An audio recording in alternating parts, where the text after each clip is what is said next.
Of this chapter which is straight line in a space. इसे हम लोग हिंदी में बोलते हैं अंतरिक्ष में सरल रेखा। ठीक है, तो अंतरिक्ष में सरल रेखा इसका मतलब है कि आपको एक्स वाई और जेड तीन एक्सिस में लाइन की इक्वेशन निकालनी है। हम लोगों ने जैसा 11 में पढ़ा था कि अभी तक हम लोग लाइन की जो भी इक्वेशन निकालते थे वो दो एक्सिस में होती थी बेसिकली, मतलब एक्स और वाई। अब यहाँ पर जो हम लाइन की इक्वेशन फाइंड करेंगे तो जो भी हमें दी जाएगी लाइन की equation will be in the three variables which is x y and z. Okay, तो लेट्स सी। तो सबसे पहले एक जो जरूरी चीज़ आपको समझनी है वो है पोजीशन वेक्टर। पोजीशन वेक्टर को हिंदी में बोलते हैं स्थित सदिश। ठीक है, पोजीशन वेक्टर को क्या कहेंगे? स्थित सदिश। अब सपोज आपको कोई भी पॉइंट ए दे दिया गया एक्स वाई और जेड और कहा गया कि इसका पोजीशन वेक्टर लिखिए, तो आपको क्या करना है? पहले कंपोनेंट के साथ हमेशा आई लगाना है, दूसरे कंपोनेंट के साथ हमेशा जे लगाना है, तीसरे कंपोनेंट के साथ हमेशा के लगाना है। इनको कंपोनेंट बोलते हैं या फिर घटक बोलते हैं। ये कंपोनेंट्स या फिर घटक। ओके, और हम लोग आई जे के क्यों लगाते हैं? अगर आपने वेक्टर पढ़ा होगा फिजिक्स में तो ये ध्यान देना है, एक्स एक्सिस के डायरेक्शन में हमेशा आई कैप होता है यूनिट वेक्टर, वाई एक्सिस के डायरेक्शन में जे और जेड एक्सिस के डायरेक्शन में होता है के। तो एक्स की दिशा में आई होता है तो पहला पॉइंट हमेशा एक्स होता है, इसलिए पहले वाले के साथ आई, दूसरे वाले के साथ जे और तीसरे वाले के साथ के। अगर कहीं पर जीरो दिया होगा तो उसे आपको लिखने की जरूरत नहीं। ओके, अब यहाँ पे एक दूसरा एग्जांपल देख लेते हैं। 2, 3 एंड -4 दिया हुआ है और कहा जा रहा है इसका पोजीशन वेक्टर बताइए। तो 2 का पोजीशन वेक्टर 2i। अब ये हमें पॉइंट है, देखिए एक्स कोऑर्डिनेट, वाई कोऑर्डिनेट और जेड। ये एक्स है, ये वाई है और ये जेड है। तो हमने 2 के साथ लगाया आई को, 3 के साथ लगाया जे को और 4 के साथ लगाया ए को। और जो यहाँ पर साइन मतलब जो चिन्ह दिया होगा उसी साइन के साथ हम लोग यहाँ यूज करेंगे 2i + 3j - 4k। ये v का स्थित सदिश होगा। अब इस पूरे टॉपिक में आपको बेसिकली दो चीजें बहुत ज्यादा सुनने को मिलेंगी और पढ़ने को मिलेंगी, और वो है वेक्टर इक्वेशन और कार्टेशियन इक्वेशन। तो हर एक क्वेश्चन के दो आंसर तो मिनिमम निकालने ही निकालने हैं, एक उसका वेक्टर इक्वेशन और एक उसका कार्टेशियन इक्वेशन। वेक्टर इक्वेशन को बोलते हैं सदिश समीकरण और कार्टेशियन को बोलते हैं कार्तीय समीकरण। और पहचान कैसे करेंगे? तो सदिश वाले समीकरण में आई जे और के होंगे और कार्तीय समीकरण कार्टेशियन इक्वेशंस में एक्स वाई और जेड होंगे। ये ध्यान रखना है आपको। वेक्टर इक्वेशन में आई जे के होंगे, कार्टेशियन इक्वेशन में एक्स वाई और जेड होंगे। Okay, let's see the first topic of this point. First point of this topic, sorry. That is first theorem. Equation of a line passing through a point having position vector vector A and parallel to vector B or in the direction of vector B. आपको हमेशा दो चीजें ध्यान रखनी है कि हमारी line जिस भी पॉइंट से पास होगी उसे आपको हमेशा वेक्टर B कंसीडर करना है। ठीक है, जिस पॉइंट से लाइन पास होगी उस पॉइंट को हमेशा वेक्टर A माफ कीजिएगा, जिस पॉइंट से हमारी लाइन पास होगी उस पॉइंट को हमेशा वेक्टर ए कंसीडर करेंगे। अगर हमें वेक्टर फॉर्म में निकालना है तो हम उसे वेक्टर ए के लिए कंपोनेंट्स बना के मतलब आई जे के लगा के करेंगे, और अगर हमें कार्टेशियन में निकालना है तो उसे ए की तरह एक्स वाई और जेड पॉइंट्स पर रखेंगे। अभी हम लोग क्वेश्चन देखेंगे इस पॉइंट के बाद तो आपको ज़्यादा चीज़ें क्लियर हो जाएंगी। तो आपको दो चीज़ें समझनी है, जिस पॉइंट से लाइन पास होगी उस पॉइंट को हमेशा वेक्टर ए कहेंगे, जिसके पैरेलल होगी या जिसके डायरेक्शन में होगी उसे वेक्टर बी कहेंगे।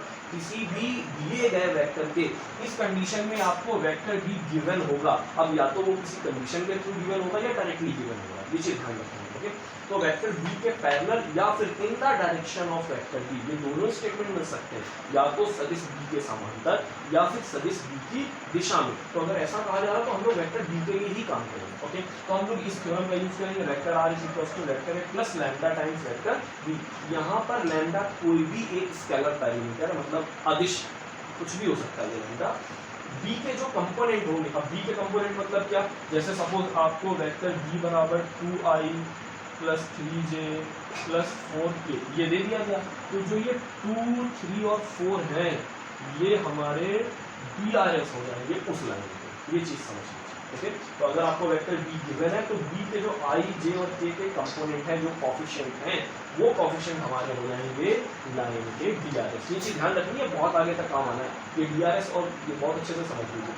अब इसी लाइन की इक्वेशन को कार्टेशियन फॉर्म में ऐसे लिखते हैं। तो यहाँ पर जो वेक्टर ए दिया हुआ है वो वेक्टर ए कार्टेशियन फॉर्म में एक्स वाई जेड में ऐसे दे दिया गया, तो आपको क्या इक्वेशन यूज करनी, x minus x one upon a. अब ये a b और c क्या है, ये वेक्टर b से निकल करके आ रहे हैं DRS। ओके, तो a b और c, तो a के लिए हमारा 2 है, तो यहाँ पे जो DRS हम लोग a की जगह रखेंगे वो क्या रख लेंगे 2, b की जगह रख लेंगे 3 और c की जगह रख लेंगे 4। ये आपको क्वेश्चन में अच्छे से समझ आएगा, जिसके बाद हम लोग करेंगे। तो आपको ध्यान रखना है कि a b एंड c ये क्या है, DRS ऑफ लाइन है, और x1 y1 z1 वो पॉइंट है जिससे लाइन पास हो रही है। दूसरी चीज क्या ध्यान रखनी है कि x, y और z ये हमेशा कोफिशिएंट 1 होना चाहिए और पॉजिटिव होना चाहिए। अगर कहीं पर भी आपको कोई भी लाइन की इक्वेशन दी जा रही है तो उसमें सबसे पहले आप ये देखेंगे कि x, y और z के कोफिशिएंट 1 है या नहीं है, और 1 होने के साथ साथ वो पॉजिटिव भी होना चाहिए। ठीक है, आइए इसका एक क्वेश्चन देखते हैं। Students, let's see a question based on theorem 1।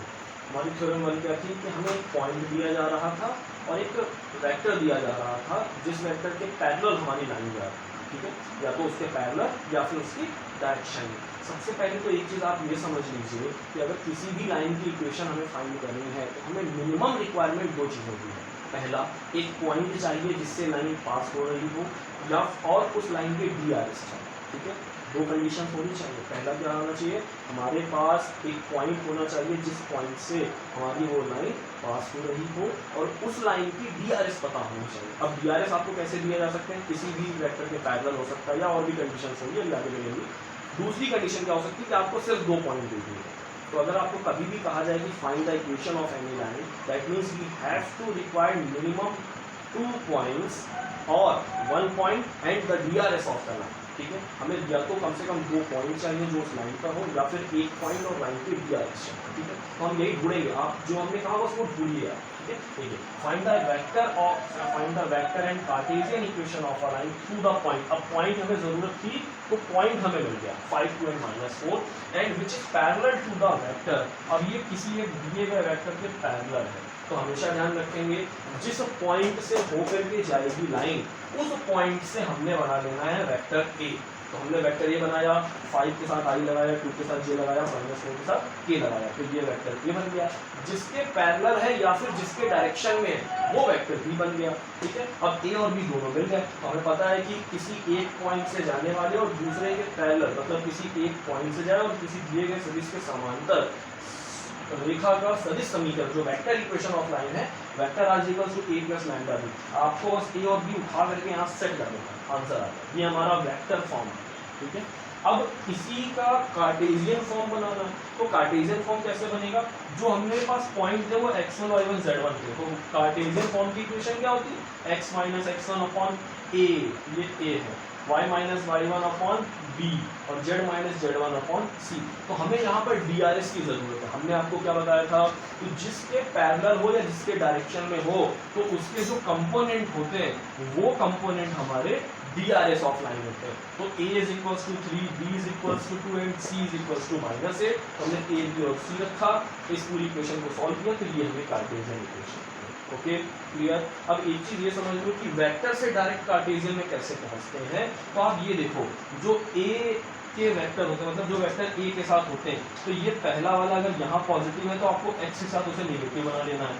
दूसरा वाला भी पॉजिटिव है तो दूसरे वाले को भी नेगेटिव बना, तीसरा नेगेटिव था उसको हमने यहाँ पॉजिटिव कर दिया। देखो, ठीक है, तो आपको a के जो वेक्टर है उनके साइन चेंज करके x y z से लिख देने, और दूसरा वाला जो दिया हो उसके सेम साइन को वैसे ही लिख लेना। अब देखो, ये i के साथ 3 है तो हमने 3 लिख लिया, ये 2 है तो 2 लिख लिया, ये -8 है तो -8। तो ये डायरेक्टली भी कन्वर्जन कर सकते हैं, इसको हम लोग ये क्वेश्चन समझ लेंगे। ओके,